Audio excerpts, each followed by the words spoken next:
But that means another episode of The Buzz is here. I'm your host, JT Ose. And I'm your host, Malicia Johnson. Don't go anywhere. The Buzz is coming at you live now.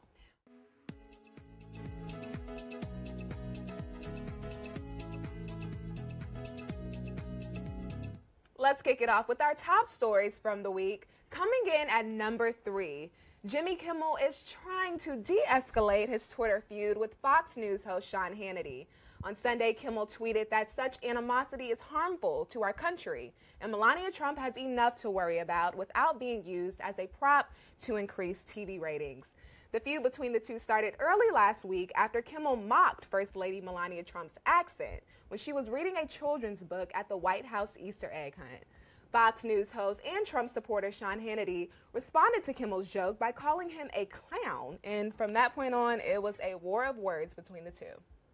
Ask lots of questions about this and that. About this and that. Kimmel, you realize what this means? You could be First Lady of the United States. Ask clown Kimmel. Now, I got to tell you something. What a disgrace. That was tough. Hannity posted on Twitter that he will be responding to Kimmel's apology tonight on his show. I know I will be checking that out. I'm interested to see what Hannity has to say. The pettiness between these two is just ridiculous. And how mean was Jimmy Kimmel? That was actually. mean. That was pretty mean, but we're going to move right along. Rolling in at number 2, Drake has blessed us all with another banger. The song Nice for What was released on Friday and is already projected to be the summer party anthem. Let's check out a clip from the video.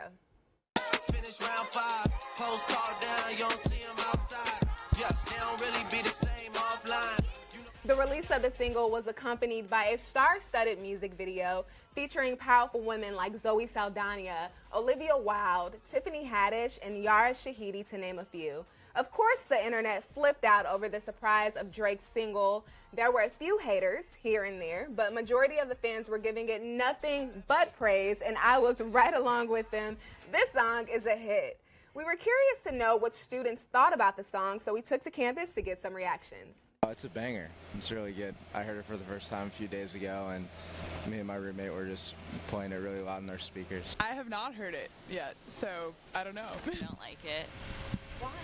I didn't compare it to what he's released in the past few months. It's just not as good. Drake's new music is really popular with everyone who listens to the radio or has Spotify or Apple Music. So. Well, I guess Drake usually puts out a lot of hit music, so maybe, yeah.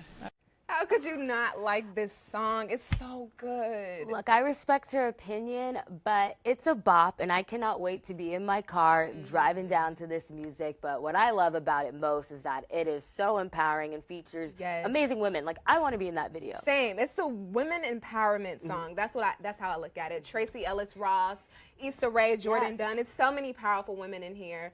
And in a recent Instagram post, Drake actually alluded to the fact that he's working on a new album. So we're going to be looking out to see when that might arrive. Yes, I would love to see more Drake music. Yes. But at number 1, Cardi B is pregnant.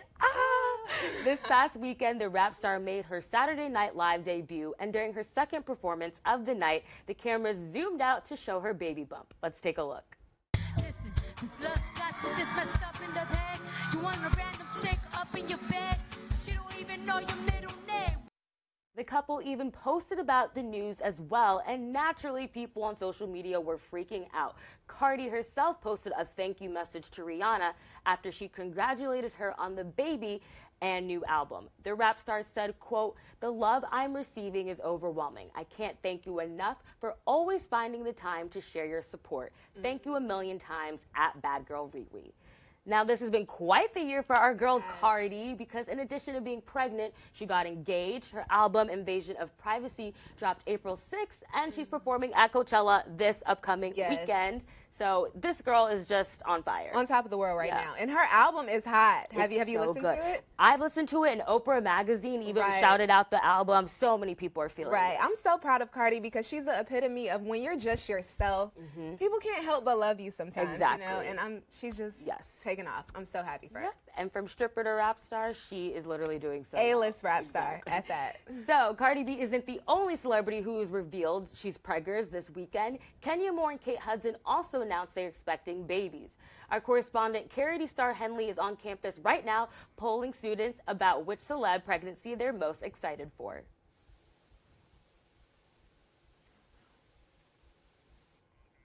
Oh, I'm sorry. It's the lack of sound right now. But basically, Charity's on campus seeing who wants to vote for Kate Hudson, Kenya Moore, or Cardi B. Yes. I'm a Cardi B fan. What about Exactly. I'm a Cardi B fan as well, and you could see through the polls.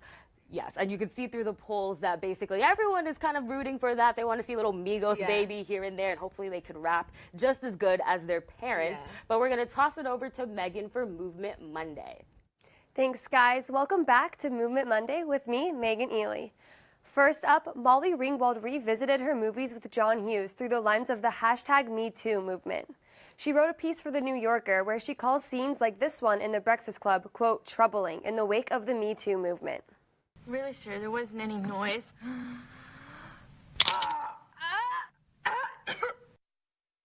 Ringwald reflected on scenes in The Breakfast Club and 16 Candles and shared how she sees their problematic nature in hindsight. Ringwald explained why the Me Too movement helped her see the problems in the movies, saying, quote, the art we consume and sanction plays some part in reinforcing systematic female subjugation. Next up, Kensington Palace announced this morning that Prince Harry and Meghan Markle are requesting charitable donations instead of gifts at their upcoming wedding. The couple has personally selected 7 charities for their guests to donate to, including the Children's HIV Association, Surfers Against Sewage, and the Wilderness Foundation UK. That's all for this week's Movement Monday. Tune in 2 weeks to get caught up on the movements that get us going. Now, let's take a look at someone who's making moves right here on USC's campus. JT and Melissa had a chance to catch up with the student athlete Victoria Garrick and talk about her mission to spread positivity. The senior volleyball player was featured in a Pop Sugar video relating her struggles with the body pressures that come with the role.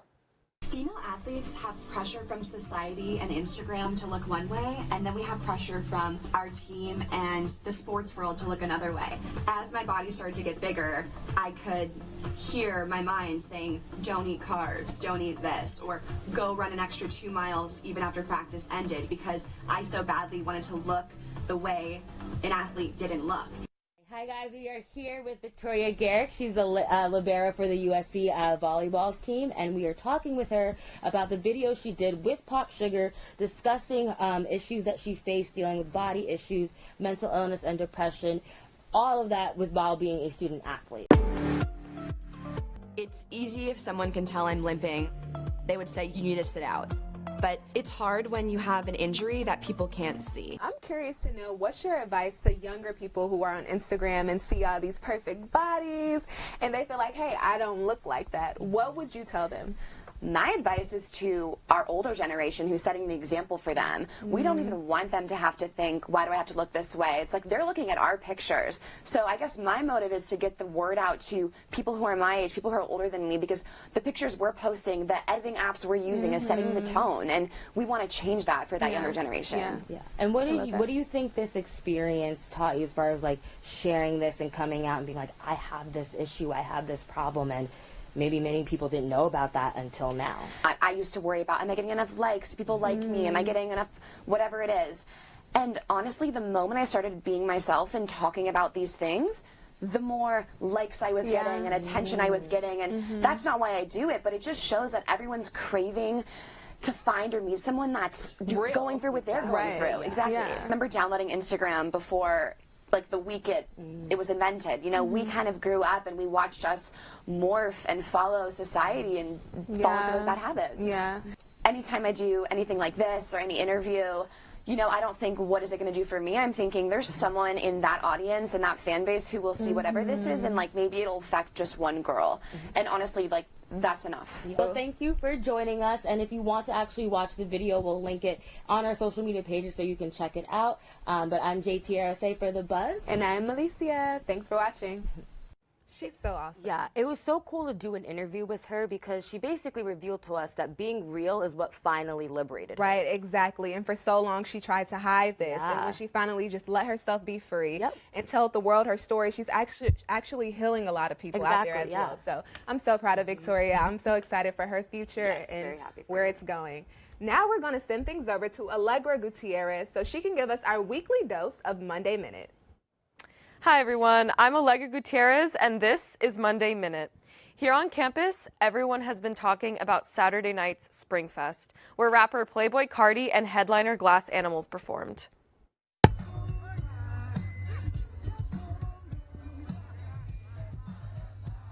Glass Animals played all the crowd favorites, but I'd say the highlight of the night was their pineapple disco ball and the actual pineapple they threw into the crowd. That could not have felt good to catch. Ow.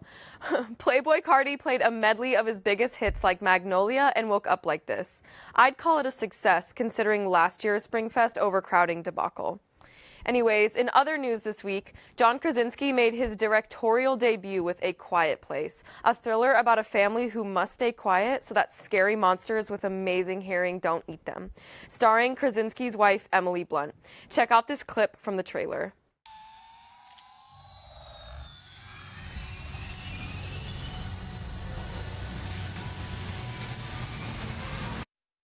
That makes me so anxious. Oh my God.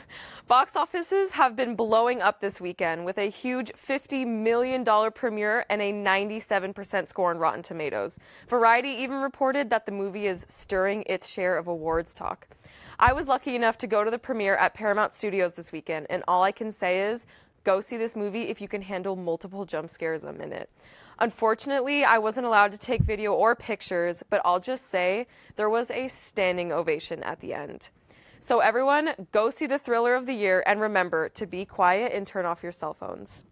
And the results are in. Let's take it to Star, who asked students which upcoming celebrity baby they're the most excited about. Hey, so we're back with the results for whose baby are you most excited for? And Kenya Moore, she didn't get too much love. She came in 3rd place, but this is her first baby at the age 47. Kate Hudson, this is going to be her 3rd baby, and she just announced that it's going to be a baby girl, and she came in 3rd place. And the winner, by pretty much a landslide, is Cardi B. Everyone's super excited for the little rapper and Cardi B and Offset's baby. And don't forget to tweet us what you think at USC Buzz. Wow, that was so cool to cool, see. yeah. Obviously, Cardi B's baby was going to kind of take it, especially with all these things going on. But interestingly enough, I think her sister might have accidentally revealed that Cardi's baby might be a baby girl. Oh, yeah, she had to go on Instagram and change the words from she to like the baby. So Right. we'll find out. We'll find out eventually. I'm excited for Kenya Yeah. too. She's 47 Yeah, and she's having a baby. That's so crazy. Yeah. Well, congrats to all of them. But that is it for The Buzz today. Make sure you check us out Monday at 12 p.m. on Facebook Live for more on what's going on in pop culture. Yes, and don't forget to comment below or tweet us at USC The Buzz to tell us what you thought about today's stories. For The Buzz, I'm Alicia. And I'm JT. Thank you so much for watching. Bye.